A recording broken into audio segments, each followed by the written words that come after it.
मेरे प्रिय भाई बहनों, मित्रों, साथियों एवं प्यारे बच्चों, आज आप सबको जय मसीह। मित्रों, आज मंगलवार की सुबह के समय इस चैनल में आप सब लोगों का स्वागत है।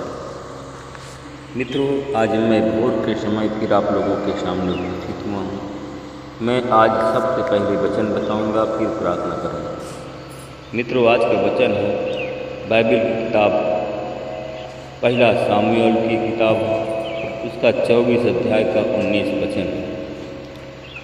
मैं इस वचन के द्वारा बात करूंगा और इस वचन के द्वारा प्रार्थना भी करूंगा।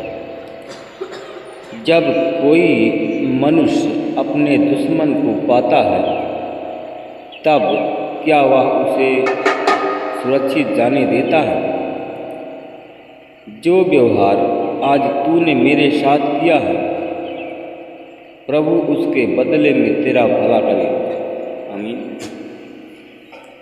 मेरे भाई और बहनों, मित्रों, मेरे साथ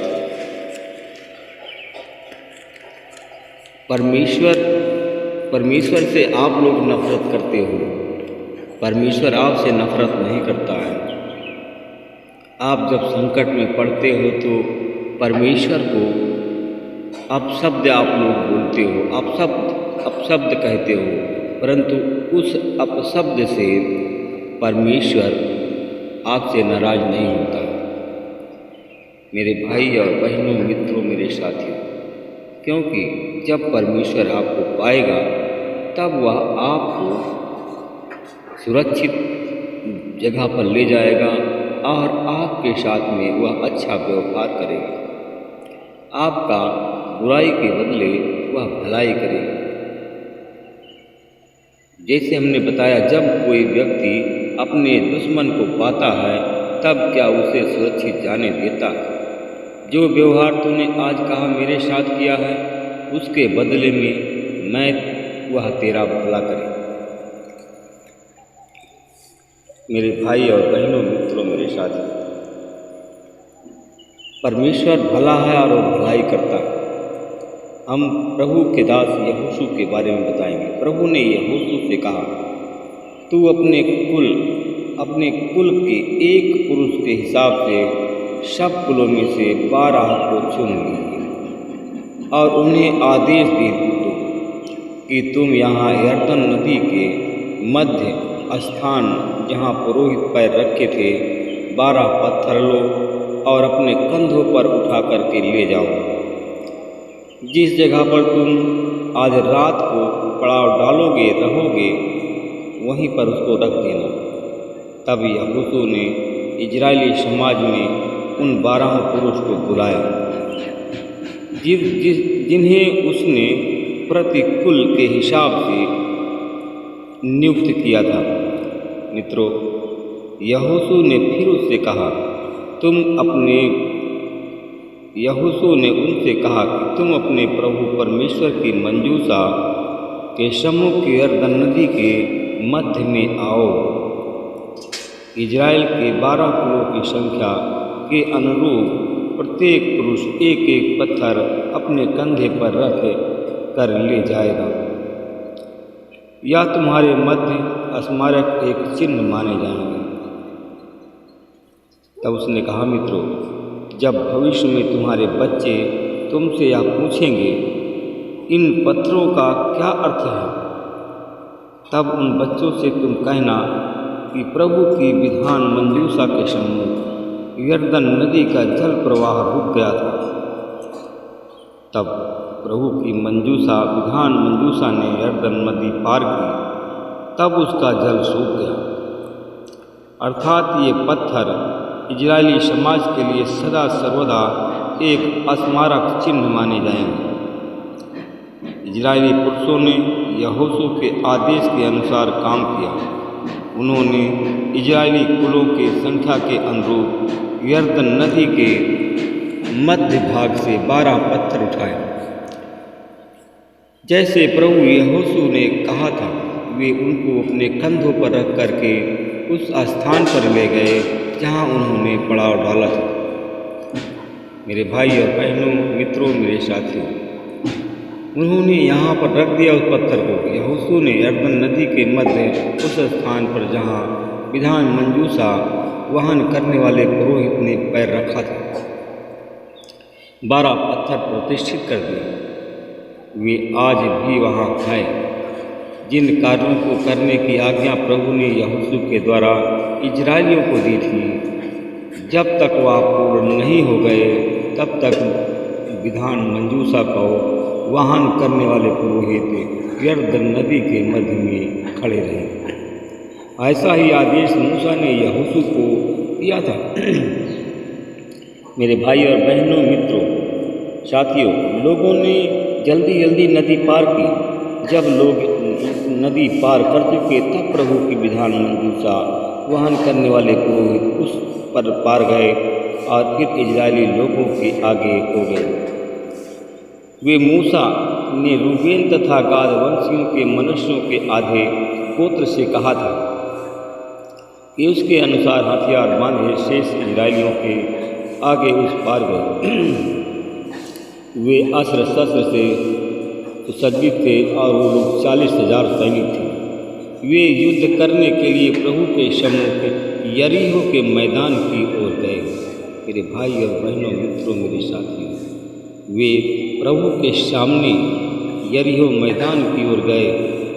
वे युद्ध करने के लिए युद्ध करना चाहते थे मित्रों, और वह प्रभु के सम्मुख यरीहो के मैदान की ओर गए।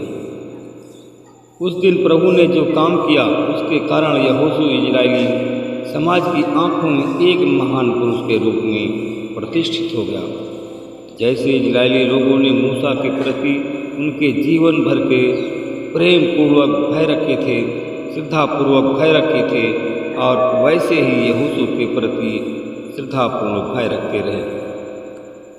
मेरे भाई और बहनों, मित्रों, साथियों, प्रभु ने यहोशू से कहा, तुम गवाही मंजूसा वहन करने वाले पुरोहितों को आदेश दो कि यरदन नदी के बाहर निकल जाएं। यहोशू ने पुरोहितों को आदेश दिया। वे लोग यरदन नदी के बाहर आओ, कहा, बाहर आओ। तब प्रभु ने विधान मंजूसा वहन करने वाले पुरोहितों के मध्य बाहर निकल आए। उन्होंने सूखी भूमि पर अपने पैर रखे। तब यरदन नदी का जल अपने पूर्व स्थान पर लौट आया और वो पहले के समान उसके किनारों पर बहने लगा। मेरे भाई और बहनों, मित्रों, मेरे साथियों, क्योंकि मेरे भाई और बहनों, मित्रों, क्योंकि अगर आप लोग कहीं अधड़ में फंस गए हो तो परमेश्वर आज आपको अधड़ से बाहर निकालने के लिए तैयार है।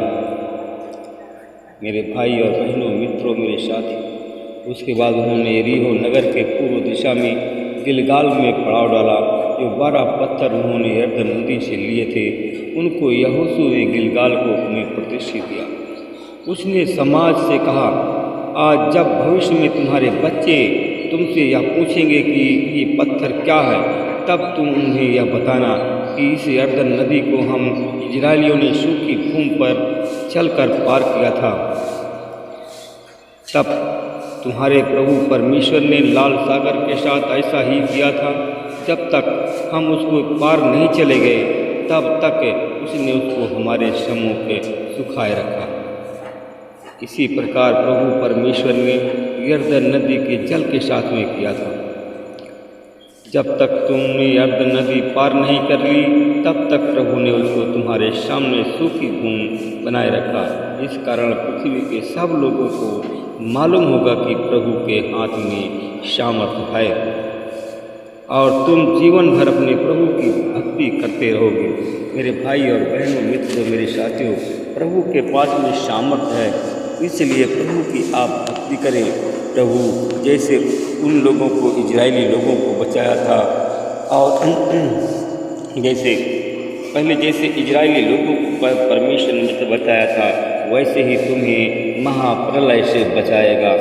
मेरे भाई और बहनों, मित्रों, मेरे साथियों, आप लोग अपने पापों का पश्चाताप करें और प्रार्थना करें, परमेश्वर से मांगें।